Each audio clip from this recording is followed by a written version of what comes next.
जय हिंद दोस्तों, कैसे हैं आप सब। तो आज है 8 फरवरी और आज है 8 फरवरी को प्रॉमिस डे। तो मैं प्रॉमिस करता हूं कि आपको आज पढ़ाऊंगा भारतीय इतिहास और आप लोग भी प्रॉमिस करिए कि आज पढ़ेंगे आप लोग भारतीय इतिहास। तो यह जो हम लोग का मैराथन क्लास चल रहा है तो इसमें आपको स्पेशल वैलेंटाइन डे क्लास है और यह जो है 7 फरवरी से लेकर 14 फरवरी तक आपको अलग अलग सब्जेक्ट से जो है आपका पढ़ाया जाएगा। तो इसमें हम लोगों का जो हिस्ट्री का आज है तो हिस्ट्री में आपको सब जगह से प्रश्न लिए गए हैं, कोई भी जगह से छोड़ा नहीं गया है। 10-5 करके ऐसे ऐसे करके प्रश्न जो है पूरा आपको जो है भारतीय और यहाँ से हम लोग का जो भारतीय इतिहास का प्रश्न शुरू होता है तो यह आपको हड़प्पा सभ्यता है। तो हड़प्पा सभ्यता से पहला जो आपका प्रश्न है कि हड़प्पा जो सभ्यता का जो सर्वाधिक मान्यता प्राप्त काल है वह क्या है। तो वह जो काल है आपका 2500 ईस्वी पूर्व से लेकर 1700 ईस्वी पूर्व तक। आपका राइट आंसर इसमें बी हो जाएगा। यदि आप इसको देखते हैं तो ये देखने से भी आपको ज़्यादा से ज़्यादा प्रश्न को याद हो जाएगा। दूसरा जो प्रश्न है हम लोग का है कि सिंधु घाटी सभ्यता निम्नलिखित में से किस सभ्यता के समकालीन नहीं माने जाते हैं। यहाँ पर प्रश्न है कि जो सिंधु घाटी सभ्यता यह किसको समकालीन नहीं मानी जाती है। तो यह ग्रीक के सभ्यता के समकालीन आपका नहीं माना जाता है। ठीक, चलिए यहाँ से जो तीसरा प्रश्न है हम लोग का कि सिंधु घाटी की सभ्यता कहाँ तक विस्तृत थी। तो देखिए सिंधु घाटी की जो सभ्यता थी वह आपको विस्तृत थी, यानी कि फैला हुआ था।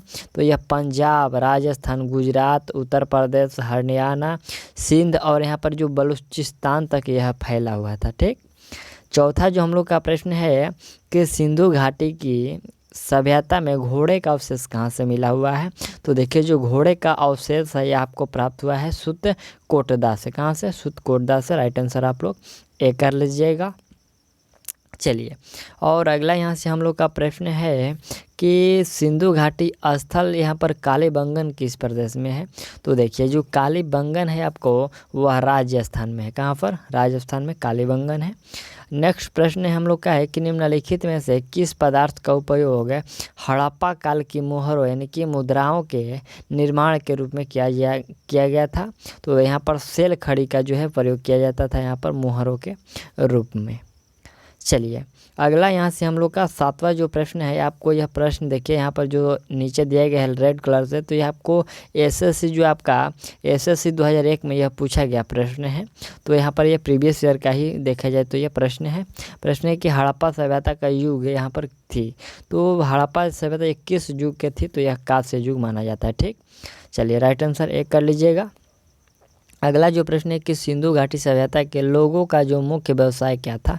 तो इसका मुख्य व्यवसाय जो उन लोगों का था व्यापार था। चलिए अगला यहाँ से हम लोग का प्रश्न है, कह रहा है कि हड़प्पा सभ्यता के निवासी थे। तो हड़प्पा का सभ्यता के जो निवासी थे वह शहरी थे। ठीक, चलिए अगला यहाँ से प्रश्न है कि सिंधु सभ्यता के घर किससे बनाए जाते थे। तो सिंधु सभ्यता के जो घर थे वह प्रायः आपको ईंट से बनाए जाते थे। ठीक, अगला प्रश्न है कि हड़प्पा वासी किस वस्तु के उत्पादन में सर्वप्रथम थे। तो सर्वप्रथम जो थे आपको कपास के उत्पादन में वो लोग सर्वप्रथम थे, यानी कि अग्रणी थे। ठीक, चलिए अगला यहाँ से हम लोग का ये जो हड़प्पा सभ्यता से प्रश्न इतना ही लिया गया था। और दूसरा जो प्रश्न हम लोग का ये स्टार्ट होता है तो ये वैदिक काल से है, जिसका काल होता है आपको 1500 ईस्वी पूर्व से लेकर 600 ईस्वी पूर्व तक। तो यहाँ पर है कि पूर्व जो वैदिक काल यहाँ पर रिंग वैदिक संस्कृति काल किसे माना जाता है। तो 1500 से यहाँ पर 1000 माना जाता है। ठीक, चलिए यहाँ पर आपका जो है दूसरा प्रश्न पूछा गया है कि उत्तर वैदिक संस्कृति का काल किसे माना जाता है। तो उत्तर वैदिक जो है आपको 1000 ईस्वी पूर्व से लेकर 600 ईस्वी पूर्व तक माना जाता है। चलिए यहाँ से हम लोग का जो नेक्स्ट प्रश्न है यह तीसरा, देखिए प्रश्न क्या कह रहा है कि आर्य जो शब्द का शाब्दिक अर्थ क्या होता है। ठीक, आर्य शब्द का शाब्दिक अर्थ क्या होता है। यहाँ से आपका ऑप्शन यहाँ छिप गया है। देखिए आर्य का होता है कि श्रेष्ठ या कुलीन होता है इसका शाब्दिक अर्थ। ठीक, चलिए यहाँ पर चौथा जो प्रश्न है कि प्रारंभिक कार्यों के बारे में निम्न कथनों में से कौन सा सही नहीं है। तो इसमें देखिए सही नहीं है कि यहाँ पर आर्यों के बारे में जो है आर्यों के बारे में सही नहीं है। तो वे मुख्यतः नगरों में निवास करते थे, यह कथन गलत है। बाकी जो सभी वह सही है, जैसे कि वो संस्कृत बोलने वाले थे और वे घुड़सवारी किया करते थे, वे कई झुंडों में भारत पहुँचे, यह सभी सही है। अगला प्रश्न हम लोग का है कि इनमें से किस फसल का ज्ञान वैदिक काल के लोगों को नहीं था। तो उनके द्वारा जो तंबाकू के फसल का ज्ञान नहीं था। ठीक। नेक्स्ट प्रश्न हम लोग का है कि उत्तर वैदिक काल के वेद, यहाँ पर वेद विरोधी और ब्राह्मण विरोधी धार्मिक अध्यापकों को किस नाम से जाना जाता था। तो उस समय के अध्यापकों को श्रमण के रूप में यहाँ पर जो है नाम से जाना जाता था। ठीक। अगला जो हम लोग का प्रश्न है कि वैदिक गणित का महत्वपूर्ण अंग। तो वैदिक गणित का जो प्रमुख महत्वपूर्ण अंग है वो आपको शुल्ब सूत्र है। ठीक। राइट आंसर सी कर लीजिएगा। और अगला प्रश्न है कि किस वेद में प्राचीन वैदिक युग की संस्कृति के बारे में सूचना दी गई है। तो यहाँ पर आपको जो है ऋग वेद में यह सूचना दिया गया है। ठीक। चलिए नेक्स्ट जो प्रश्न यहाँ से हम लोग का ये होता है तो यह आपको महाजन काल से प्रश्न है। इसमें आपका पहला जो प्रश्न है कह रहा है कि सूची 1 को सूची 2 से सम्मिलित करना है। एक तरफ महाजन पद है और एक तरफ उसकी राजधानी। तो देखिए यहाँ पर आपसे पूछा गया प्रश्न एक तरफ देखिए यहाँ पर कुट भाषा में भी आपको देना है। तो यहाँ पर जो देखिए गंधार है तो गंधार का जो था वह आपको तक्षशिला था। तो गंधार का राजधानी कहाँ था, तक्षशिला था। और सूरसेन है यहाँ से जो दूसरा है सूरसेन, तो इसका राजधानी मथुरा था। और फिर यहाँ से वत्स है तो वत्स का जो राजधानी था वो आपको कौशाम्बी था। और कौशल का यहाँ पर श्रावस्ती था। तो इसमें आपका राइट आंसर कर लीजिएगा। और इस कूट भाषा में हम लोग बात करें तो आपका कूट भाषा में यहाँ से ऑप्शन ए वाला जो है आपका करेक्ट है। ठीक। चलिए अगला यहाँ से हम लोग का दूसरा जो प्रश्न कह रहा है कि हर्यक वंश के किस शासक को कुनीन कहा जाता था। तो कुनीन कहा जाता था आपको अजातशत्रु को। राइट आंसर सी कर लीजिए। चलिए यहाँ से तीसरा जो प्रश्न हम लोग का है कि किस शासक ने गंगा एवं सोन नदियों के संगम पर पाटलिपुत्र नामक नगर की स्थापना की। तो यह जो स्थापना किया गया था यह उदयन के द्वारा किया गया था। अगला प्रश्न हम लोग का है कि शिशुनाग वंश का कौन सा शासक था जिसके समय में जो है वैशाली में द्वितीय बौद्ध संगति का आयोजन किया गया और उसे कांकवर्ण के नाम से भी जाना जाता है। तो उस समय कौन थे, उस समय जो थे आपका कालाशोक थे। कौन थे, कालाशोक। अगला प्रश्न है हम लोग का कि 323 ईस्वी पूर्व में सिकंदर महान की मृत्यु हुई थी। तो सिकंदर महान की मृत्यु 323 ईस्वी में कहाँ पर हुई थी। तो यहाँ से है कि फारस में, बेबीलोन में, मैसिडोनिया में और तक्षशिला में। तो आपका करेक्ट आंसर होना चाहिए बेबीलोन में उसकी मृत्यु हुई थी। अगला प्रश्न है कि सिकंदर महान एवं पोरस जो है पुरु की सेनाओं ने निम्नलिखित में से किस नदी के आमने सामने वाले तटों पर पड़ाव डाला हुआ था।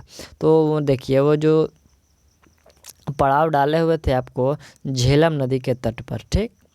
चलिए अगला यहाँ से प्रश्न है कि किस प्रकार का मृत्य भांड यहाँ की पॉटरी भारत द्वितीय नगरीकरण जो शहरीकरण के प्रारंभ का प्रतीक माना जाता है। तो यह प्रतीक माना जाता है उत्तरी काले पालिशीकृत बर्तन। क्या माना जाता है यहाँ पर जो नगरीकृत या शहरी का प्रारंभिक प्रतीक है तो उत्तरी काले पालिशीकृत बर्तन को माना जाता है। चलिए यहाँ से हम लोग का ये कंप्लीट हो गया। और यहाँ से जो यह प्रश्न है धार्मिक आंदोलन से प्रश्न है कि जैन परंपरा के अनुसार जैन धर्म में कुल कितने तीर्थकार हुए। तो जैन धर्म में कुल आपको 24 तीर्थकार हुए थे। ठीक। अगला प्रश्न है कि त्रिपिटक धर्म ग्रंथ है। तो त्रिपिटक जो है आपको ये बौद्धों का धर्म ग्रंथ है। अगला प्रश्न है कि बुद्ध ने निम्नलिखित में से किस स्थान पर महापरिनिर्वाण मृत्यु प्राप्त किया था। तो मृत्यु उनका हुआ था कुशीनारा या कुशीनगर में। ठीक। राइट आंसर आप लोग ए कर लीजिएगा। और अगला यहाँ से हम लोग का प्रश्न जो चौथा है यह प्रश्न कह रहा है कि किस शासक ने बौद्धों के लिए विख्यात विक्रमशिला विश्वविद्यालय की स्थापना की। यहाँ पर बौद्धों के लिए जो है विख्यात विक्रम विश्वविद्यालय जो क्या बोलते हैं विश्वविद्यालय की स्थापना जो किया गया यह किया गया था धर्मपाल के द्वारा। ठीक। अगला प्रश्न है कि किसके द्वारा तृतीय बौद्ध संगति को संरक्षण प्रदान किया गया। तो तृतीय बौद्ध संगति यहाँ पर अशोक के द्वारा यह संरक्षण प्रदान किया गया था। अगला प्रश्न है कि बौद्ध ग्रंथ पिटकों की रचना निम्नलिखित में से किस भाषा में की गई है। तो पिटकों की जो रचना है यह पाली भाषा में किया गया है। ठीक, राइट आंसर आप लोग सी कर लीजिएगा। अगला जो यहाँ से हम लोग का प्रश्न है, यहाँ से देखा जाए ये आपको चाणक्य का नाम क्या था। तो ये आपको जो है मौर्य काल से प्रश्न पूछा जा गया है। ठीक, ये जो प्रश्न शुरू हुआ तो यह मौर्य काल से है। मैंने बोला था कि जो है प्रत्येक आपको जो है जगह से प्रश्न इसमें डाले गए हैं। तो यहाँ से मौर्य काल देखिए, चाणक्य का अन्य नाम था तो क्या था, यहाँ पर विष्णुगुप्त उसका अन्य नाम था। ठीक, वहाँ से जो पिछला हम लोग का प्रश्न था उसमें आपको टिक कर दिया गया था, तो इसमें आपको टिक नहीं किया गया, आप इसका आंसर बता सकते हैं। दूसरा है हम लोग का कि निम्नलिखित में से किसकी तुलना मैकियावेली के प्रिंस से की जाती है। तो देखिए यहाँ से जो आपका कौटिल्य के अर्थशास्त्र का जो तुलना है वह मैकियावेली के प्रिंस से की जाती है।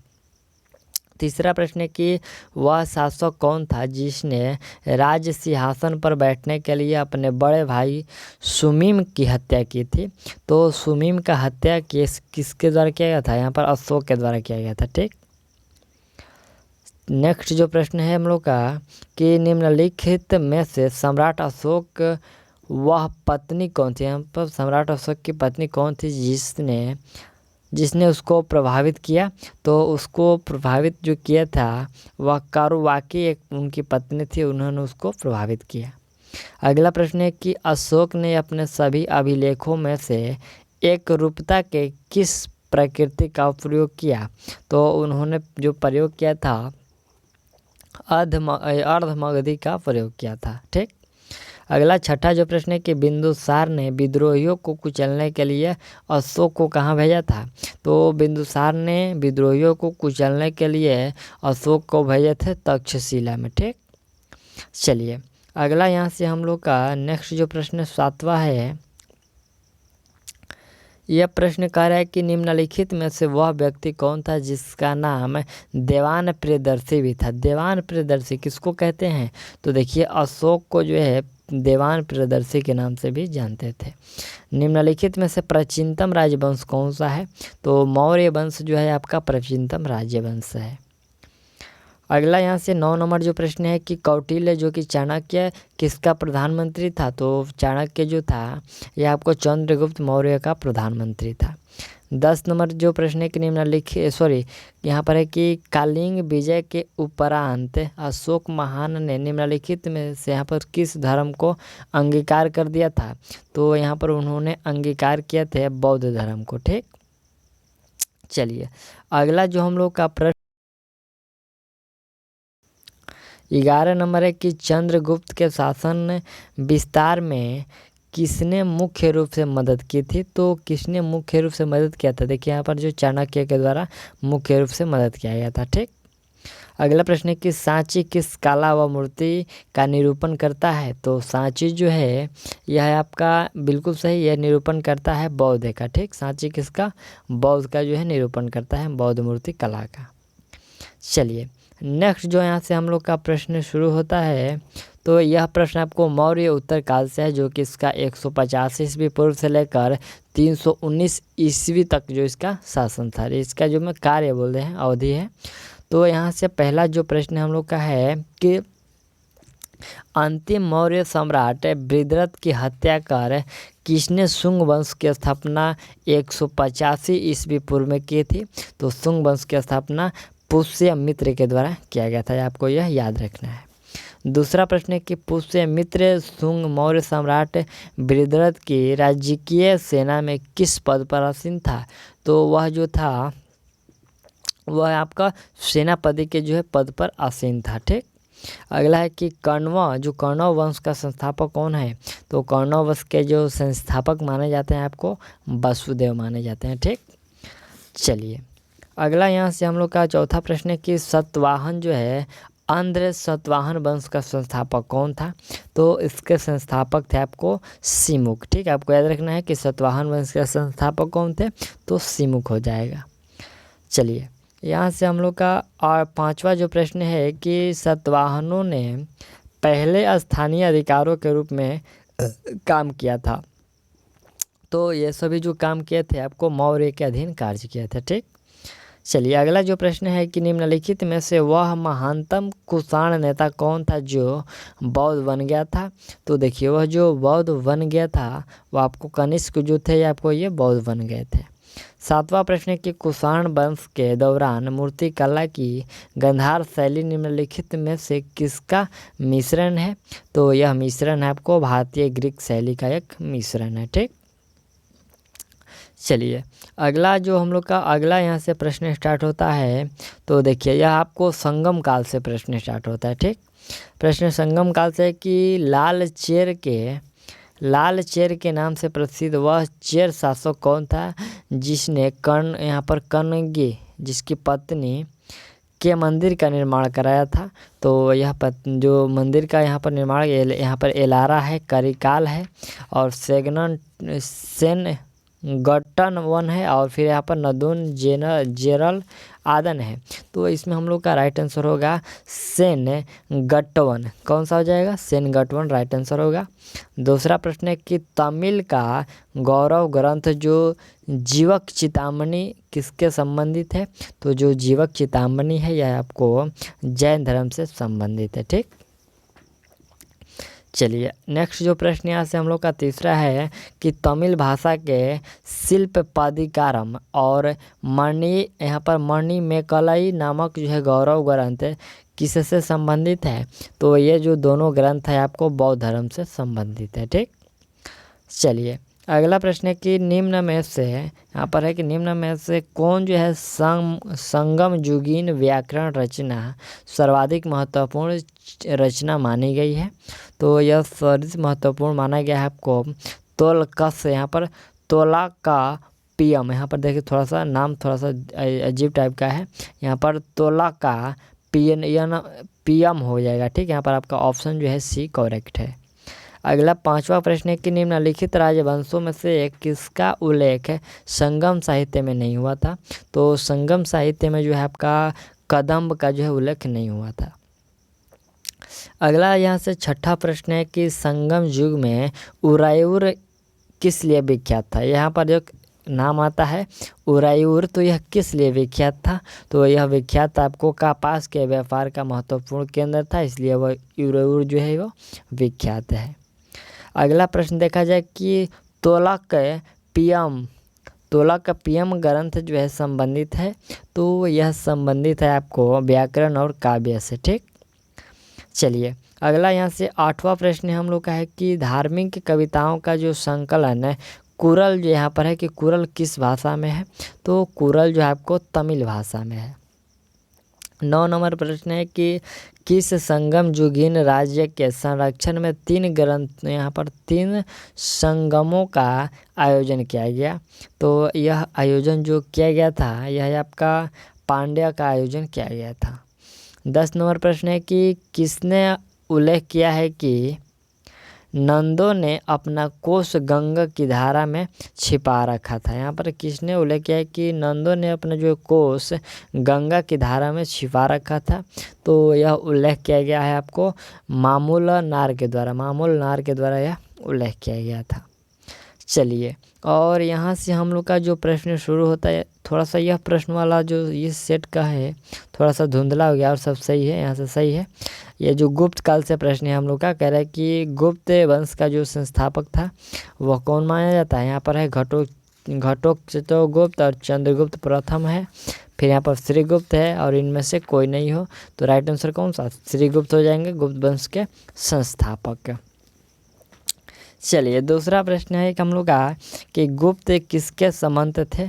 तो ये गुप्त जो थे आपको कुषाणों के संबंध थे। ठीक, चलिए अगला यहाँ से हम लोग का प्रश्न है कि गुप्त वंश के किस शासक ने सर्वप्रथम महाधीराज की उपाधि धारण की थी। तो महाधीराज की जो उपाधि है यह धारण किया गया था चंद्रगुप्त प्रथम ने। ठीक, चलिए अगला यहाँ से हम लोग का देखिए प्रश्न जो है कि सूची 1 को यहाँ पर सूची 2 से सम्मिलित करना है। जैसे कि चौथा नंबर प्रश्न में यहाँ से प्रश्न है, देखिए सूची 1 को सूची 2 से। एक तरफ आपको है कि प्रयागराज इलाहाबाद यहाँ पर प्रस्तावित अभिकेंद्र है, और यहाँ पर दूसरा है कि बिलसंड स्तंभ लेक, भीतरी स्तंभ लेक और जो है मंदसौर लेक है। तो देखिए इसमें हम लोग मिलान करते, तो इसका मिलान कुछ इस प्रकार है कि प्रयाग इलाहाबाद जो है प्रशस्त विकेंद्र है, ये आपको समुद्रगुप्त से हो जाएगा। फिर दूसरा यहाँ पर बिल जो षंड स्तंभ है ये कुमारगुप्त से हो जाएगा। और तीसरा है कि भीतरी स्तंभ जो लेख है आपका स्कंदगुप्त से हो जाएगा। और फिर यहाँ पर आपका मंदसौर लेख जो है ये आपको बधु मर्मन से हो जाएगा, ये बंधु बर्मन से हो जाएगा। तो यहाँ पर आपका ए का या और बी का बी, सी का सी और डी का डी जो है तो सही है। ठीक, तो यहाँ से हम लोग का कुट भाषा भी खोजना है। देखिए यहाँ से कुट भाषा ऑप्शन ए वाला जो होगा करेक्ट कर लीजिएगा। और यहाँ से 5वां प्रश्न है हम लोग का, थोड़ा सा आप लोग एडजस्ट कर लीजिएगा क्योंकि थोड़ा सा पता ना कैसे ये धुंधला हो गया है। प्रश्न है कि गुप्त शासन के दौरान निम्नलिखित में से ऐसा व्यक्ति कौन था जो एक महान खगोलविद, यहाँ पर खगोल विज्ञानी और गणितज्ञ भी था। तो वह कौन थे? वह आपको थे बराहमिहिर जो थे, वह आपको खगोल वैज्ञानिक भी थे और वह गणितज्ञ भी थे। ठीक, चलिए यहाँ से 6ठा प्रश्न कि गुप्त शासकों की सरकारी दरबारी भाषा थी। तो सरकारी दरबारी भाषा आपको प्राकृतिक था। ठीक, प्राकृत। 7वां प्रश्न हम लोग का है कि इतिहासकार B.A. स्मिथ ने किसकी विजय से प्रभावित होकर उसे भारत का नेपोलियन कहकर पुकारा? तो भारत का नेपोलियन कहा गया था आपको समुद्रगुप्त को। राइट आंसर आप लोग डी कर लीजिएगा। चलिए अगला यहाँ से हम लोग का जो प्रश्न स्टार्ट होता है तो ये आपका विविध से प्रश्न है आपको, तो प्राचीन भारत का विविध से है। ठीक, आप लोग इसको आंसर देने की कोशिश करिएगा। पहला जो प्रश्न है कि थानेश्वर में वर्धन वंश पुष्यभूति, यहाँ पर पुष्यभूति वंश की स्थापना किसने की? तो इस वंश की जो स्थापना है किसके द्वारा किया गया था? तो आपका राइट आंसर इसमें हो जाएगा यह आदित्य वर्धन के द्वारा किया गया था। ठीक, राइट आंसर आप लोग बी कर लीजिएगा। चलिए और दूसरा जो प्रश्न यहाँ से हम लोग का को सूची 1 को सूची 2 से सम्मिलित करना है। तो देखिए इस प्रकार हम लोग का देखिए जो वर्धन है यहाँ पर राज्य है और एक की राजधानी थे। तो वर्धन की राजधानी आपको वल्लभी थी। और यहाँ से जो मौखरी है इसका राजधानी पुरिका थी। और वाकाटक इसकी राजधानी कहाँ थी?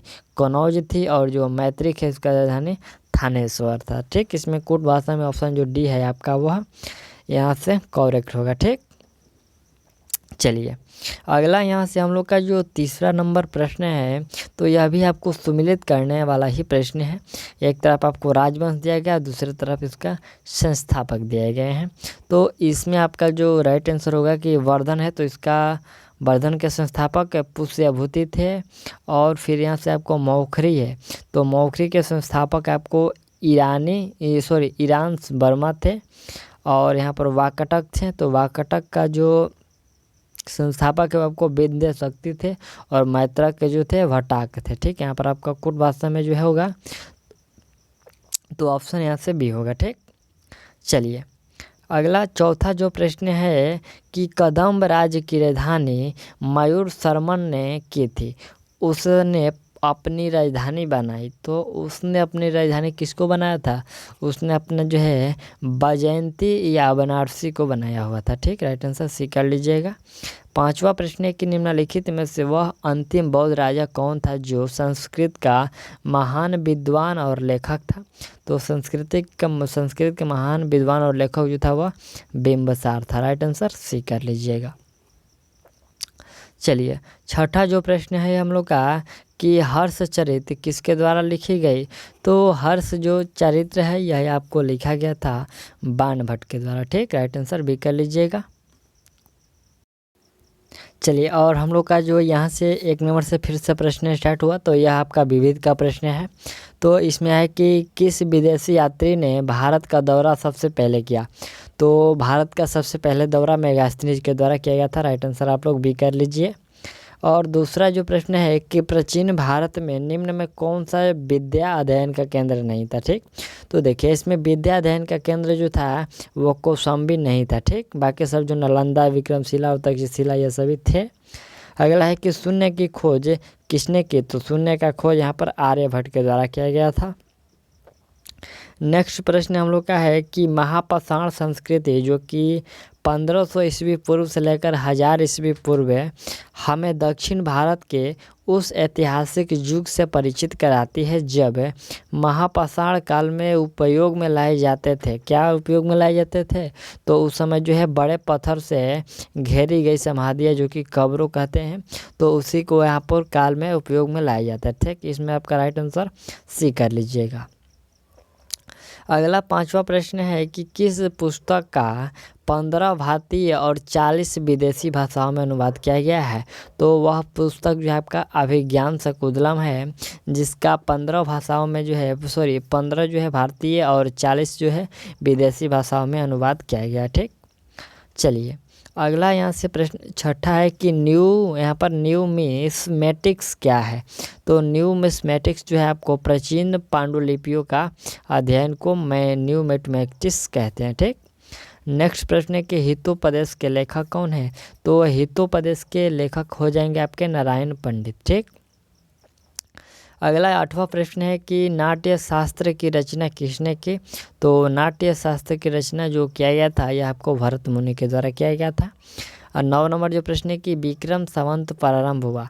तो विक्रम संवत जो प्रारंभ हुआ था आपको 58 ईस्वी पूर्व से। ठीक, आपको याद रखना है कि विक्रम जो संवत है यह स्टार्ट हुआ था 58 ईस्वी पूर्व से। चलिए अगला यहाँ से हम लोग का जो नेक्स्ट प्रश्न फिर से शुरू हुआ, तो यह आपको है पूर्व मध्यकाल से यह प्रश्न शुरू होता है। और इसका पहला प्रश्न है कि पूर्व मध्यकालीन भारतीय इतिहास में 750 ईस्वी से लेकर 1200 ईस्वी तक का जो समय है मुख्यतः माना जाता है। कैसे यह समय जो है आपको राजपूत काल के जो है अवधि के नाम से ये जाना जाता है। ठीक, नेक्स्ट जो दूसरा प्रश्न है कि 712 ईस्वी में सिंध पर अरबों के आक्रमण के समय वहाँ के शासक कौन थे? तो वहाँ के जो शासक थे वह दाहिर थे। ठीक, राइट आंसर आप लोग बी कर लीजिए, दाहिर वहाँ के शासक थे।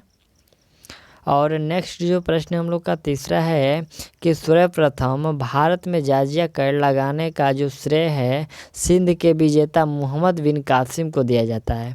उसने किस वर्ग को इस कर से पूर्णतः मुक्त रखा? तो उन्होंने जो है मुसलमानों पर यह कर नहीं लगाया था। ठीक, अगला चौथा प्रश्न है कि किस ग्रंथ के यहाँ पर है कि यहाँ पर जो देखिए थोड़ा सा आप लोग ध्यान कर लीजिए, यहाँ पर राइट आंसर जो होगा यह जो है जाजिया कर लगाने का श्रेय था, तो यह ब्राह्मणों पर जाजिया कर नहीं लगाया गया था। ठीक, मुसलमानों पर लगाया गया था, बौद्धों पर भी, यहाँ पर ब्राह्मणों पर जो है जाजिया कर नहीं लगाया था। आप लोग राइट आंसर सी कर लीजिएगा। ठीक, थोड़ा सा मिस्टेक हो गया था। और चौथा जो प्रश्न है कि किस ग्रंथ के उल्लेख के आधार पर यह माना जाता है कि मलेच्छों के अत्याचार से त्रस्त होकर महर्षि जो वशिष्ठ ने अत्याचारियों के विनाश हेतु आबू पर्वत पर एक यज्ञ किया एवं यज्ञ के अग्निकुंड से 4 राजपूत कुलों जो कि परमार, चालुक्य, सोलंकी, प्रतिहार एवं चौहान जो है इसका जन्म हुआ। तो यह किस में लिखा गया है, यानी कि यह किस ग्रंथ में वर्णित है? तो यह वर्णित है आपको पृथ्वीराज रासों में वर्णित है। ठीक, चलिए अगला यहाँ से 5वां प्रश्न है कि ढिल्का दिल्ली, यहाँ पर है कि ढिल्का दिल्ली में पड़ता है, तो यह नगर की स्थापना किसके द्वारा किया गया था? तो ढिल्का का स्थापना यहाँ पर तोमोरो के द्वारा किया गया था। आपको राइट आंसर भी कर लीजिएगा, ये तोमोरो के द्वारा इसकी स्थापना किया गया। छठा जो प्रश्न है कि उस शासक का नाम क्या है जिसने विजय स्तंभ का निर्माण किया? तो विजय स्तंभ का निर्माण राणा कुंभ के द्वारा किया गया। अगला प्रश्न है कि निम्नलिखित में से भारत पर पहली बार आक्रमण करने वाला कौन था? देखिए भारत पर पहली बार जो आक्रमण किया गया था वह अरबों के द्वारा किया गया था। आपको याद रखना है, पहली बार अरबों के द्वारा आक्रमण किया गया। दूसरा प्रश्न 8वां नंबर हम लोग का है कि पृथ्वीराज जो रासो है निम्नलिखित में से किसने लिखा? तो देखिए पृथ्वीराज जो रासो है ये आपको चंदवर जो दाई के द्वारा लिखा गया था। राइट आंसर सी कर लीजिएगा। और 9 नंबर जो हम लोग का यह प्रश्न है ये आपको सुमिलित करना है। एक तरफ आपको पूर्व मध्यकालीन भारत के शासक और उसकी राजधानी दिया गया है, तो इसमें हम लोग का जो चलिए सुमिलित करते हैं।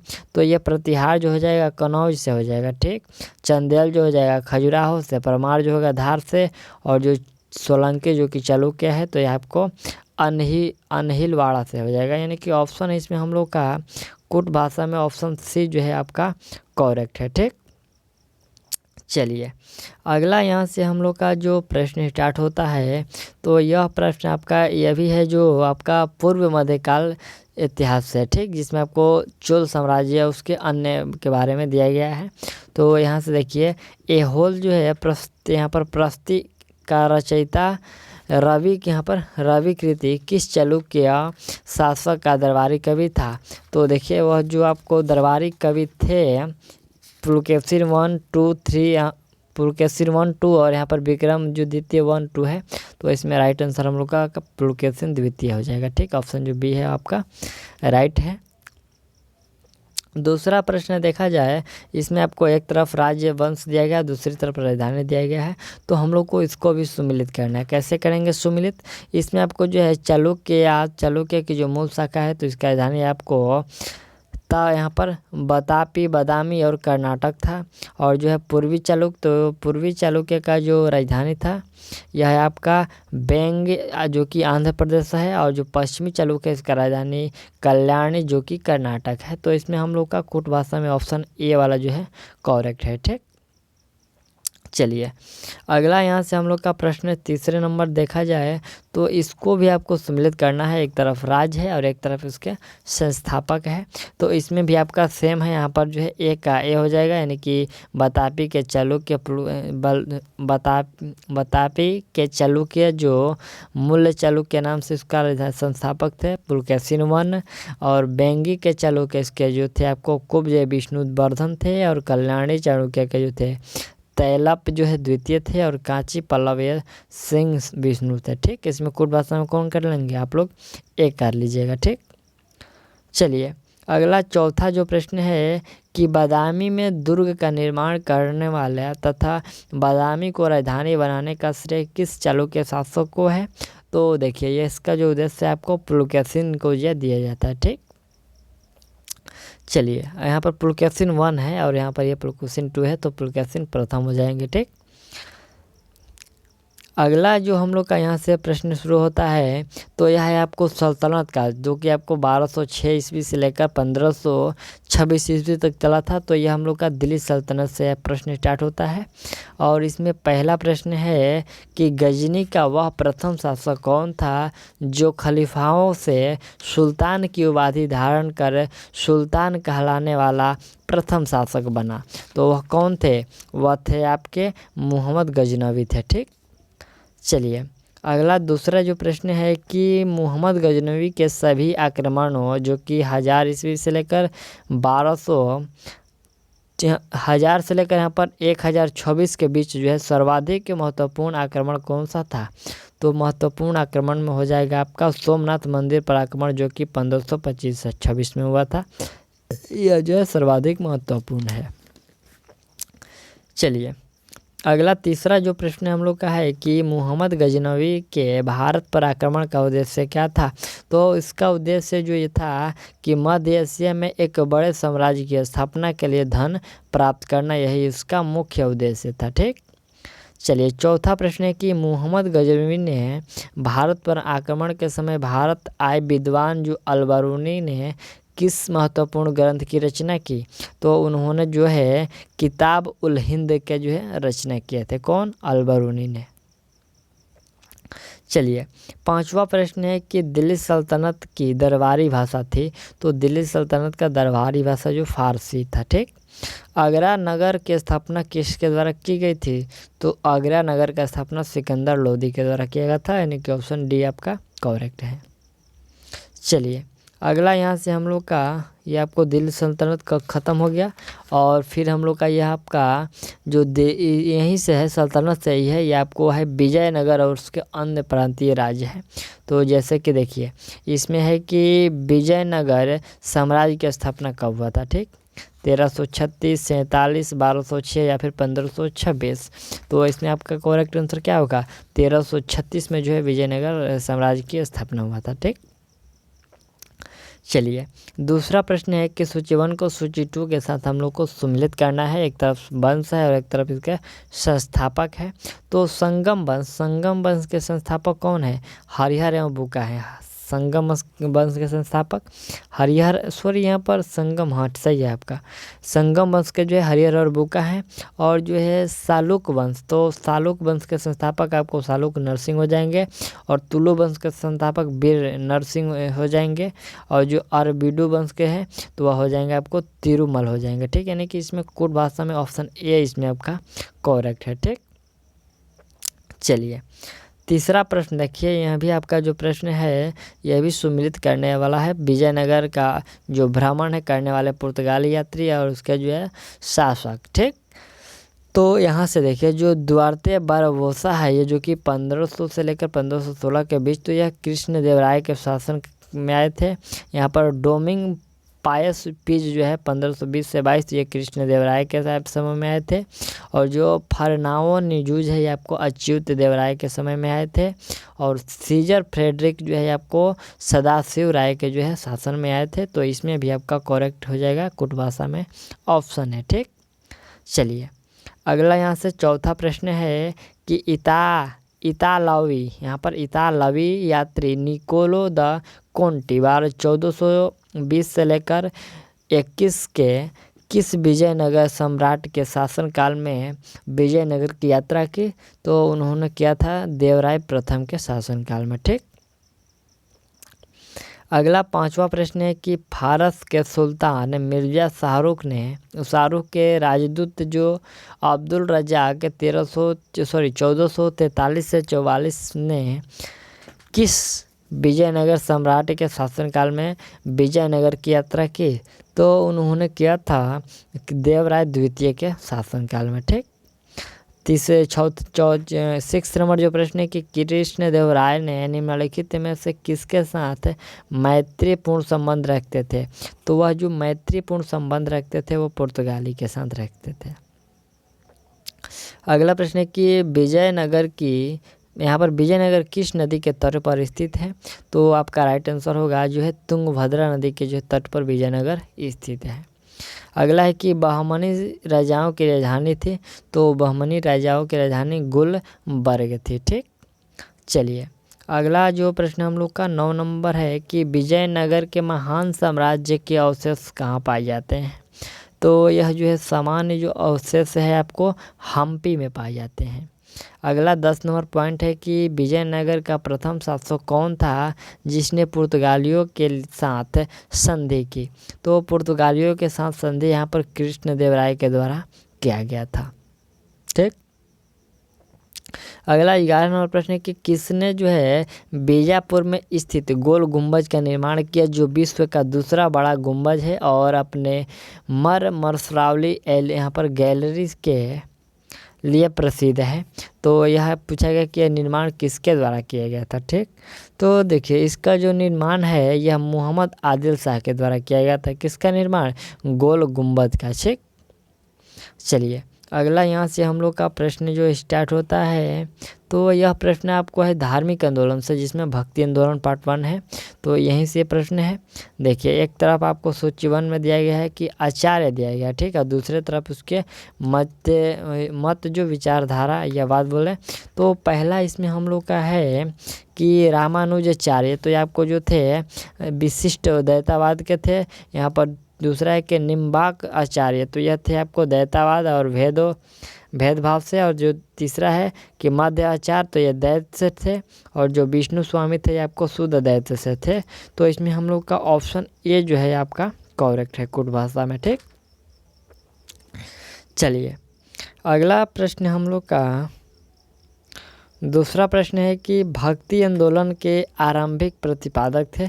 तो भक्ति आंदोलन के आरंभिक प्रतिपादक रामानुज आचार्य थे। ठीक, चलिए नेक्स्ट जो प्रश्न हम लोग का है तीसरे नंबर कि पंजाब में भक्ति आंदोलन के अग्रदूत थे। तो पंजाब में भक्ति आंदोलन के जो अग्रदूत थे वो आपको नानक थे। ठीक, अगला चौथा प्रश्न है कि भक्ति आंदोलन को दक्षिण भारत से लाकर उत्तर भारत तक प्रचार करने का श्रेय किसे दिया जाता है? तो इसका जो श्रेय है यह आपको रामानंद को दिया जाता है। ठीक, चलिए अगला प्रश्न है कि महाराष्ट्र में भक्ति संप्रदाय निम्नलिखित में से किसकी भाषाओं के द्वारा फैला था? तो यह फैला हुआ था आपको संत ज्ञानेश्वर के शिक्षाओं के द्वारा यह फैला हुआ था। ठीक, चलिए अगला प्रश्न हम लोग का है कि कबीर के गुरु कौन थे? तो कबीर के गुरु आपको कौन थे? वह थे आपको रामानंद। ठीक, चलिए अगला यहाँ से हम लोग का जो प्रश्न है तो यह आपका सूफी आंदोलन से शुरू हुआ है। यह अभी धार्मिक आंदोलन है, तो यह पार्ट 2 है जो कि सूफी आंदोलन के नाम से जाना जाता है। तो इसमें आपका पहला प्रश्न है कि सूफी शब्द की जो उत्पत्ति के संबंध में सर्वाधिक जो है मान्यता प्राप्त मत है, कौन सा है?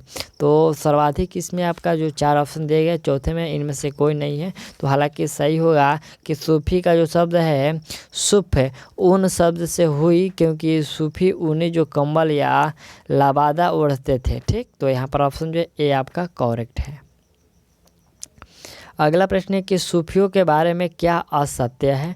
तो देखिए सूफियों के बारे में असत्य है कि इनकी विचारधारा कट्टरपंथी होती थी, यह कथन गलत है, यानी कि असत्य है। बाकी जो 3 है वो सही है। ठीक, अगला प्रश्न है कि निम्न में से किसे हिंदी खड़ी बोली का जनक कहा जाता है? तो हिंदी खड़ी बोली का जनक अमीर खुसरो को कहते हैं। अगला प्रश्न है कि किस सूफी ने खुद को अनक, यहाँ पर अनलहक, यहाँ अनलहक मैं ईश्वर हूँ, अद्वैत मत के अहम ब्रह्मिस्मय ब्राह्म हूँ के समान घोषित किया, जिसका कारण उसे फांसी पर लटका दिया गया था? तो यह लटकाया गया था मंसूर अल हजाज को लटकाया गया था। ठीक, उसने कहा था कि मैं ही ईश्वर हूँ। ठीक, ऐसे ही कुछ कह के कहा गया था। उसका स्टेटमेंट थोड़ा सा अजीब टाइप का था। चलिए अगला यहाँ से 5वां हम लोग का है कि वह सूफी संत कौन था जो यह मानता था कि भक्ति संगीत ईश्वर के निकट पहुँचने का मार्ग है? तो यह जो हुआ था आपको मोइनुद्दीन चिश्ती का कथन था कि जो आपका भक्ति संगीत ईश्वर के निकट पहुँचने का मार्ग है, यह आपको उसी का मान्यता था। ठीक, अगला 6ठा प्रश्न है कि भारत में चिश्ती, यहाँ पर चिश्ती सिलसिले को किसने स्थापित किया? तो चिश्ती सिलसिले को जो यहाँ पर स्थापित किया गया था वो शेख मोइनुद्दीन चिश्ती के द्वारा स्थापित किया गया था। 7वां प्रश्न है कि सूफी सिला जो संप्रदाय मुख्यतः संबंधित है? तो यह मुख्यतः संबंधित है आपको इस्लाम से। ठीक, चलिए अगला यहाँ से हम लोग का जो प्रश्न शुरू होता है तो यह आपको मुग़ल काल से प्रश्न है, जो कि 1526 से लेकर 1857 तक का ये सम्मिलित प्रश्न है कि 1526 ईस्वी में बाबर ने किस वंश के शासक को परास्त कर जो है मुग़ल सम्राट का नींव डाली? तो देखिए उन्होंने जो सैयद वंश या फिर लोधी वंश या फिर तुगलक वंश या फिर खिलजी वंश, तो किसको परास्त करके अपना नींव डाला हुआ था? तो इसमें आपका जो राइट आंसर होगा कि लोधी वंश को अंत करके अपना वह नींव डाला था। ठीक, चलिए अगला प्रश्न है कि पानीपत का प्रथम युद्ध हुआ था, कब हुआ था? तो प्रथम युद्ध है जो आपका 21 अप्रैल 1526 को हुआ था। तीसरा प्रश्न है कि बाबर ने प्रसिद्ध जो है तुलगामा नीति का प्रयोग सर्वप्रथम किस युद्ध में किया? तो तुलगामा नीति का जो प्रयोग है उन्होंने पानीपत के प्रथम युद्ध में किया था। चौथा प्रश्न है कि किस युद्ध में जीतने के उपरांत बाबर ने खजाने का मुंह जो है अमीरों, सगे संबंधियों आदि के लिए खोल दिए और इसका उदारता के लिए उसे कलंदर की उपाधि दी गई? तो यह जो है आपको पानीपत के प्रथम युद्ध में जो है यह आपको यहाँ पर जीते प्रथम जो पानीपत का जो प्रथम युद्ध था उसमें आपको जीतने के बाद उन्होंने जो अपने खजाने का मुंह है वो सगे संबंधियों के लिए खोल दिया, तो इसलिए आपको कलंदर की उपाधि उस समय उसको दिया गया था। ठीक, चलिए अगला यहाँ से प्रश्न हम लोग का 5वां है कि भारत में जो है ग्रैंड ट्रंक रोड बनवाई थी? तो ग्रैंड ट्रंक रोड जो है यह शेर शाह सूरी के द्वारा बनाया गया था। छठा प्रश्न है कि गुजरात विजय की यादगार में अकबर ने किसका निर्माण कराया था? तो उस समय जो अकबर ने जो है बुलंद दरवाज़ा का निर्माण कराया था।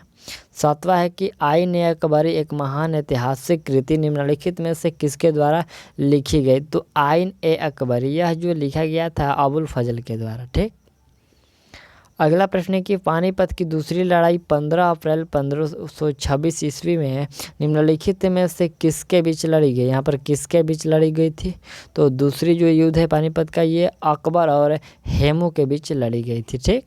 अगला है कि दीन ए इलाही नामक एक नया धर्म किसके द्वारा शुरू किया गया, तो यह जो है अकबर के द्वारा दीन ए इलाही जो धर्म है यह शुरू किया गया। 10 नंबर प्रश्न है कि प्रसिद्ध मुस्लिम शासिका चांद बीबी जिसने बाबर को अकबर को सौंपा निम्नलिखित में से किस राज्य से संबंधित थी, तो वह जो संबंधित थे आपको अहमदनगर से जिसने बरार को, यहाँ पर बाबर नहीं है, जिसने बरार को अकबर को सौंपी तो यह जो है अहमदनगर से संबंधित था। ठीक। अगला 11 नंबर प्रश्न है कि मुगल प्रशासन व्यवस्था में मानव शब्दारी प्रणाली को किसने प्रारंभ किया, तो मानव शब्दारी प्रणाली को जो यहाँ पर प्रारंभ किया वह अकबर के द्वारा प्रारंभ किया गया था। ठीक।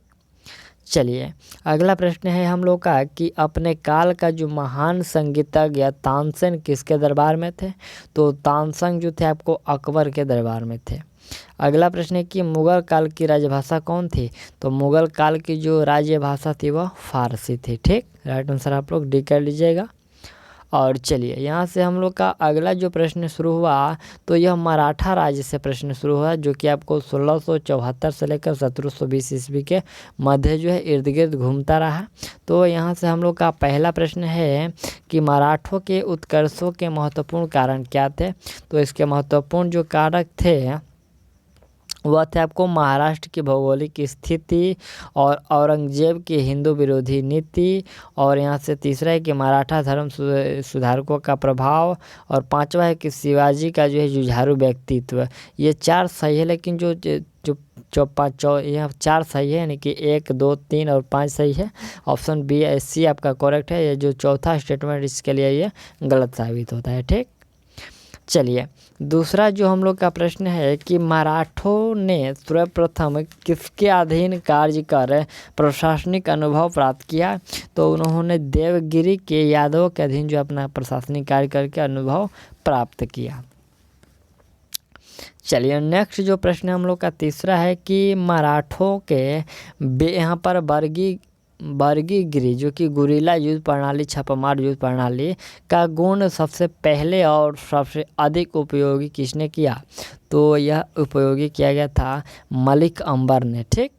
अगला चौथा प्रश्न है कि निम्नलिखित में से गुरिल्ला युद्ध का पथ प्रदर्शन कौन था, तो गुरिल्ला युद्ध का जो पथ प्रदर्शन था वह शिवाजी था। पांचवा प्रश्न है कि शिवाजी के प्रशासन में पेशवाओं कहाँ जाता था, तो पेशवाओं कहा जाता था उस समय आपको प्रधानमंत्री को पेशवाओं कहा जाता था। ठीक। चलिए अगला यहाँ से हम लोग का छठा जो प्रश्न है कि चौथ क्या था। देखिए इसमें पूछा गया कि चौथ क्या था, तो पड़ोसी राज्यों पर शिवाजी द्वारा लगाया गया भूमि कर को उस समय चौथ कहा जाता था। सातवां प्रश्न है कि मराठा राज्य का दूसरा संस्थापक किसे माना जाता है, यानी कि कहा जाता है, तो बालाजी विश्वनाथ को कहा जाता है। नेक्स्ट जो 8वां नंबर हम लोग का प्रश्न है कि निम्नलिखित यूरोपीय शक्तियों में किसने शिवाजी को तोपें प्रदान की, यहाँ पर तोपें प्रदान की, तो अंग्रेज ने उसको जो है तोपें प्रदान की। 9 नंबर प्रश्न है कि शिवाजी ने मुगलों को किस संधि के द्वारा किलों को हस्तांतरित किया, तो यहाँ पर पुरंदर की संधि के द्वारा जो है मुगलों को, यहाँ पर मुगलों को पूछा गया कि शिवाजी ने मुगलों को किस संधि के द्वारा, तो पुरंदर की संधि के द्वारा किलों को हस्तांतरित की। अगला पॉइंट है कि शिवाजी का जो राज्याभिषेक कहाँ हुआ था, तो उनका रायगढ़ में जो है राज्याभिषेक हुआ था। अगला है कि किसके शासनकाल में मराठा प्रमुख है यहाँ पर संभाजी की हत्या कर दी गई थी, तो औरंगजेब के शासनकाल में मराठा संभाजी की हत्या कर दी गई थी। 12 नंबर प्रश्न है कि शिवाजी के साम्राज्य की राजधानी कहाँ थी, तो रायगढ़ थी। अगला प्रश्न हम लोग का 13 नंबर है कि पानीपत की जो तीसरी लड़ाई 1761 के बीच यहाँ पर किसके बीच लड़ी गई थी, तो देखिए वह लड़ा गया था पेशवा बाजीराव द्वितीय और यहाँ पर अहमद शाह अब्दाली के बीच जो है लड़ा गया था। ठीक। चलिए अगला यहाँ से हम लोग का प्रश्न जो शुरू होता है, तो यह यूरोपियों का आगमन से प्रश्न शुरू होता है। इसमें पहला है सम्मिलित करने का कि एक तरफ आपको यूरोपीय व्यापारी कंपनियां है और उसकी स्थापना दिया गया है। तो जैसे कि पुर्तगाल ईस्ट इंडिया कंपनी है, इसका स्थापना कब हुआ था? तो इसका स्थापना जो है पुर्तगाल ही यहाँ पर ईस्ट इंडिया कंपनी है, तो इसका स्थापना 1498 में। फिर यहाँ पर ब्रिटिश इंडिया कंपनी, तो ब्रिटिश ईस्ट इंडिया कंपनी यहाँ पर यह 1600 में, और डच ईस्ट इंडिया कंपनी यहाँ पर 4 ईस्ट इंडिया कंपनी है, तो यहाँ पर डच का जो है 1602 में हो जाएगा और फ्रेंच का 1664 में हो जाएगा। यानी कि कोड भाषा में ऑप्शन आपका ए जो है करेक्ट है। चलिए अगला जो दूसरा प्रश्न हम लोग का देखा जाए कि यहाँ पर यूरोपीय व्यापारी कंपनी है और उसका मुख्यालय, तो पुर्तगाली ईस्ट इंडिया कंपनी है, उसका मुख्यालय है आपको गोवा में है था। दूसरा है कि ब्रिटिश कंपनी, तो इसका जो मुख्यालय था ये वह कोलकाता में था। तीसरा है डच, तो इसका नेगोपट्टनम में था। और चौथा है फ्रेंच, तो इसका है पंडिचेरी में था। ठीक, इसमें आपका कोड भाषा में ऑप्शन बी करेक्ट होगा।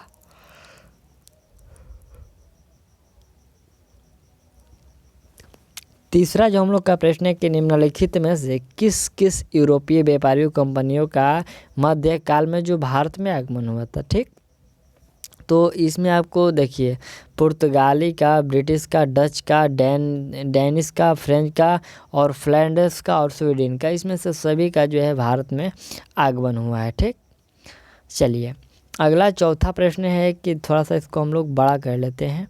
प्रश्न है कि वह पुर्तगाली कौन था जिसने गोवा पर अधिकार किया था? तो देखिए गोवा पर अधिकार किया गया था अल्फ्रांसो डी अल्बुकर्क के द्वारा गोवा पर अधिकार किया गया था।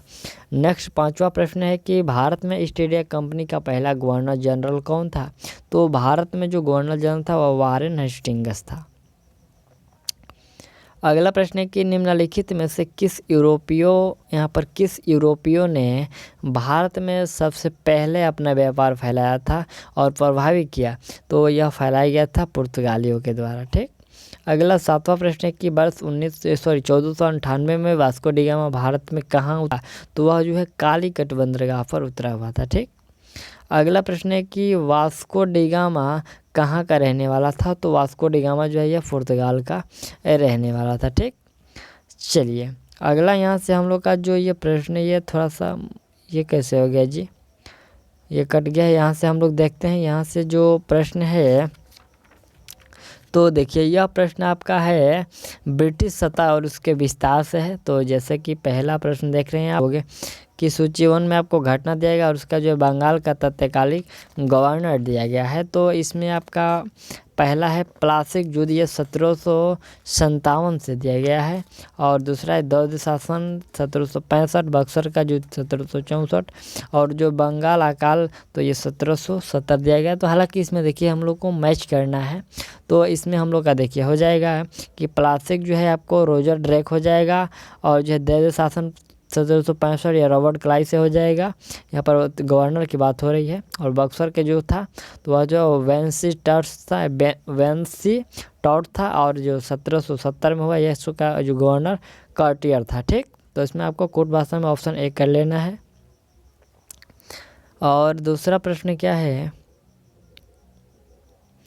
प्रश्न की प्लासिक लड़ाई 1757 में अंग्रेजी सेना का नेतृत्व किसने किया? तो अंग्रेजी सेना का नेतृत्व रॉबर्ट क्लाइव ने किया था। ठीक, नेक्स्ट प्रश्न है कि बक्सर के युद्ध जो कि 1764 में है, अंग्रेजी सेना का नेतृत्व करने वाला कौन था? तो अंग्रेजी सेना का नेतृत्व हेक्टर मुनरो के द्वारा किया गया। अगला प्रश्न है कि बंगाल का द्वैध शासन कब से कब तक चला? तो बंगाल का जो द्वैध शासन है यह आपको चला था 1765 से लेकर 1772 तक। ठीक, चलिए नेक्स्ट जो हम लोग का यहाँ से प्रश्न है ये पाँचवा नंबर है, पाँचवा नंबर नहीं है, ये आपको ब्रिटिश शासन का जो भारतीय अर्थव्यवस्था पर प्रभाव है वहाँ से आपको यह प्रश्न लिया गया है। तो पहला प्रश्न है कि अंग्रेजी शासन का प्रभाव किस क्षेत्र में अधिक पड़ा? तो यहाँ पर है कि आर्थिक क्षेत्र, राजनीतिक क्षेत्र, धार्मिक क्षेत्र और आपका मनोवैज्ञानिक क्षेत्र है। तो इसमें करेक्ट है कि आर्थिक क्षेत्र पर जो है अधिक प्रभाव पड़ा था। राइट आंसर ये होगा। दूसरा इसमें आपको सम्मिलित करना है। एक तरफ आपको उपनिवेशवाद के चरण और उसकी विशेषता दिया गया है। तो इसमें आपका कौन सा होगा, इसमें आपका जो राइट आंसर होगा कि वाणिज्य चरण जो 1757 से 1813 तक, तो यह एकाधिपत्य व्यापार का प्रत्यक्ष विनियोग का काल था। दूसरा है कि औद्योगिक चरण जो 13 से लेकर 1813 से 1860 तक था, तो यह आपको मुक्त व्यापार का काल है। और जो तीसरा है वित्तीय पूंजी 1860 से 1947 तक, ये ब्रिटिश पूंजी के निवेश काल था। ठीक, इसमें आपका राइट आंसर ये हो जाएगा। चलिए यहाँ से हम लोग का तीसरा जो प्रश्न है कि भारत में अंग्रेजों की जो लूट किस महत्वपूर्ण घटना के बाद शुरू हुई थी। देखिए इसमें इसका जो लूट है वो किस महत्वपूर्ण घटना के बाद शुरू हुई थी, तो यह जो है प्लासी युद्ध के पश्चात शुरू हुआ था। ठीक, चलिए नेक्स्ट प्रश्न है कि ब्रिटिश शासन में भारत में निम्नलिखित में से किस भू राजस्व व्यवस्था को नहीं अपनाया गया था। तो यह जो नहीं अपनाया गया था, दहसाला व्यवस्था को नहीं अपनाया गया था। नेक्स्ट प्रश्न है कि भारत में प्रथम रेल लाइन निम्नलिखित में से किसने बिछाई थी। तो रेल लाइन जो है आपको लॉर्ड डलहौजी के द्वारा बिछाया गया था। अगला है कि भारत से ब्रिटेन की ओर संपत्ति के आह्वान, यहाँ पर अपवहन का सिद्धांत किसने प्रतिपादित किया। तो यह सिद्धांत प्रतिपादित किया गया था दादा भाई नौरोजी के द्वारा। अगला यहाँ से हम लोग का प्रश्न है कि 1853 ईस्वी में लॉर्ड जो है डलहौजी ने पहली टेलीग्राफ लाइन शुरू की, वह किसके बीच शुरू किया था। तो इसका आपको ऑप्शन हालांकि नहीं दिया गया है। इसका जो राइट आंसर होगा कि उन्होंने कोलकाता और आगरा के बीच है शुरू किया था। ठीक, चलिए अगला यहाँ से हम लोग का जो प्रश्न है, तो ये आपको सामाजिक धार्मिक आंदोलन से प्रश्न है। तो इसमें आपका देखा जाए, पहला है कि आधुनिक भारत में हिंदू धर्म में जो पहला सुधार आंदोलन था वो कौन था। तो हिंदू धर्म में जो पहला सुधार आंदोलन था ब्राह्म, यहाँ पर ब्राह्म आंदोलन है, ब्राह्म समाज है, आर्य समाज है और थियोसॉफिकल सोसाइटी है और रामकृष्ण मिशन है। तो इसमें राइट आंसर आपका जो ब्राह्म समाज हो जाएगा। ठीक, दूसरा है कि ब्राह्म समाज का उद्देश्य था, तो इसका उद्देश्य था कि हिंदू धर्म की बुराइयों पर प्रहार करना और एक यहाँ पर एकेश्वरवाद का प्रचार करना। इसमें से दोनों आपका सही है। ठीक, अगला प्रश्न है हम लोग का कि ब्राह्म समाज का विरोधी संगठन कौन था जिसका उद्देश्य सती प्रथा समेत सुधारों का विरोध करना था। तो वह था आपको धर्म सभा जो था, इसका जो है उद्देश्य था आपको सती प्रथा समेत जो है सुधारों को विरोध करना। अगला चौथा प्रश्न है कि धर्म सभा जो कि 1829 से 30 के संस्थापक थे, तो इसके संस्थापक थे राधाकांत देव। अगला प्रश्न है कि धर्म सभा, यहाँ पर इसका राधाकांत हो गया। पांचवा प्रश्न है कि 1829 ईस्वी में सती प्रथा का उन्मूलन किसके द्वारा किया गया। तो इसका उन्मूलन जो है लॉर्ड विलियम वेटिंग के द्वारा किया गया। छठा प्रश्न है कि स्वामी विवेकानंद का मूल नाम क्या था। तो स्वामी विवेकानंद का मूल नाम था नरेंद्र दत्त। आपको याद रखना है, नरेंद्र दत्त उनका मूल नाम था। राइट आंसर एक कर लीजिएगा। और चलिए अगला जो यहाँ से हम लोग का प्रश्न है, तो देखिए यह प्रश्न शुरू होता है आपको जातिगण जनजातीय किसान और मजदूर आंदोलन से। ठीक, इसमें पहला जो आपका प्रश्न है, कह रहे कि निम्नलिखित में से किसकी स्थापना ज्योतिबा फुले ने की थी। यहाँ पर बहुत ही अच्छा प्रश्न है कि किसकी स्थापना जो है ज्योतिबा फुले ने की थी। तो सत्यशोधक समाज की जो स्थापना है ज्योतिबा फुले के द्वारा किया गया। दूसरा प्रश्न है कि वर्ष 1873 ईस्वी में महाराष्ट्र में स्थापित सत्यशोधक समाज का उद्देश्य था। तो सत्यशोधक समाज का जो उद्देश्य था वह आपका देखिए ब्राह्मणवाद का विरोध करना और निम्न जातियों को शिक्षित कर उसका उत्थान करना। उपयुक्त में से दोनों जो है आपका राइट है। ठीक, चलिए अगला यहाँ से तीसरा प्रश्न है कि वर्ष 1888 ईस्वी में यहाँ पर अरबी पुरम केरल में किसने जो अरबी पुरम आंदोलन चलाया। तो केरल में आंदोलन चलाया गया था श्री नारायण गुरु के द्वारा। नेक्स्ट प्रश्न है कि किसने नारा दिया कि मानव के लिए एक धर्म एक जाति व ईश्वर। तो यह जो नारा दिया गया था यह आपको नारायण गुरु के द्वारा दिया गया था। ठीक, चलिए अगला यहाँ से पांचवा जो प्रश्न हम लोग का है कि बारदौली सत्याग्रह जो कि 1928 का नेतृत्व किसने किया, तो बारदौली सत्याग्रह का नेतृत्व सरदार वल्लभ भाई पटेल के द्वारा किया गया। छठा प्रश्न है कि किस वायसराय के शासनकाल में पहली फैक्ट्री अधिनियम पारित किया गया, तो पहली फैक्ट्री अधिनियम पारित किया गया था लॉर्ड रिपन के शासनकाल में। सातवां प्रश्न है कि किस प्रदेश में ब्रिटिश के विरुद्ध बिरसा मुंडा का संचालन रहा था, तो बिरसा मुंडा का संचालन रहा था आपको छोटा नागपुर में। कह रहा है कि किस प्रदेश में, तो छोटा नागपुर में। आठवां प्रश्न है कि वायकोम सत्याग्रह है 1924 से 25 कहाँ चलाया गया था, तो देखिए जो वायकोम सत्याग्रह है यह आपको चलाया गया था केरल में। ठीक है, आपको राइट आंसर आपका ए हो जाएगा। चलिए यहाँ से हम लोग का जो नेक्स्ट प्रश्न स्टार्ट होता है आपको, तो ये स्वतंत्रता आंदोलन से प्रश्न स्टार्ट होता है। इसमें है कि 1857 का विद्रोह है कहाँ से प्रारंभ हुआ था, तो यह आपको है मेरठ से प्राप्त हुआ था। आप लोग इसका राइट आंसर सी कर लीजिएगा। ठीक, चलिए अगला प्रश्न है कि 1857 के विद्रोह का तत्कालिक कारण क्या था, तो तत्कालिक कारण था कि चर्बी वाले कारतूसों का प्रयोग आरंभ करना। तीसरा है कि वह पहला भारतीय सिपाही कौन था जिसने चर्बी वाले कारतूस का प्रयोग करने से इनकार किया, तो वह थे मंगल पांडे। अगला प्रश्न है कि मंगल पांडे जिसने अकेले 1857 के विद्रोह का सूत्रपात किया संबंधित था, तो वह जो है आपको 34वीं नेटिव इन्फैंट्री से 34वीं नेटिव जो है इन्फैंट्री से संबंधित है। अगला पॉइंट है कि बेगम हजरत महल ने 1857 के विद्रोह का नेतृत्व निम्नलिखित में से किस शहर से किया था, तो उन्होंने लखनऊ से किया था। अगला यहाँ से हम लोग का पांचवा यहाँ से छठा जो प्रश्न है कि 1857 के विद्रोह के समय भारत का गवर्नर जनरल कौन था, तो 1857 के विद्रोह के समय भारत का गवर्नर जनरल लॉर्ड कैनिंग था।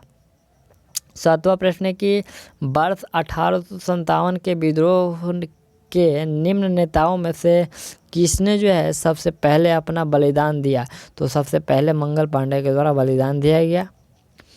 आठवां प्रश्न है कि 1857 के विद्रोह में कानपुर में सैनिकों का नेतृत्व किसने किया था, तो कानपुर में सैनिकों का नेतृत्व तात्या टोपे के द्वारा किया गया था। यहाँ पर आपका राइट आंसर बी कर लीजिएगा। ठीक, चलिए अगला यहाँ से हम लोग का प्रश्न था कि 1857 के विद्रोह की जो शक्ति का सबसे महत्वपूर्ण तथ्य कौन सा था, तो वह था आपको हिंदू मुस्लिम एकता सबसे महत्वपूर्ण तथ्य था। नेक्स्ट जो प्रश्न यहाँ से हम लोग का है कि रानी लक्ष्मीबाई का मूल नाम क्या था, तो रानी लक्ष्मीबाई का मूल नाम था आपका मणिकर्णिका था। यहाँ पर मणिकर्णिका राइट आंसर आप लोग कर लीजिएगा। जो मणिकर्णिका आपका राइट आंसर ए है। ठीक, चलिए तो अगला यहाँ से हम लोग का प्रश्न यहाँ से हम लोग का यह इतना ही प्रश्न था जो कि आज का हिस्ट्री का सेशन है। तो इसमें आप लोगों ने कंप्लीट कर लिया और आशा करते हैं कि यह वीडियो आपको अच्छा लगा होगा। और तो मिलते हैं अपना अगला जो आपका कल 9 तारीख का सेशन है उसमें क्या है, तो उसमें हम लोग 9 तारीख को मिलते हैं। और चलिए तब तक के लिए थैंक्स। और यदि आपको वीडियो अच्छा लगा होगा तो आप लोग एक लाइक ज़रूर करिएगा। और कल का जो वीडियो होगा वो कल आपको सुबह 7 बजे मिल जाएगा। तो चलिए मिलते हैं अगले वीडियो में, और तब तक के लिए थैंक्स ऑल दी बेस्ट।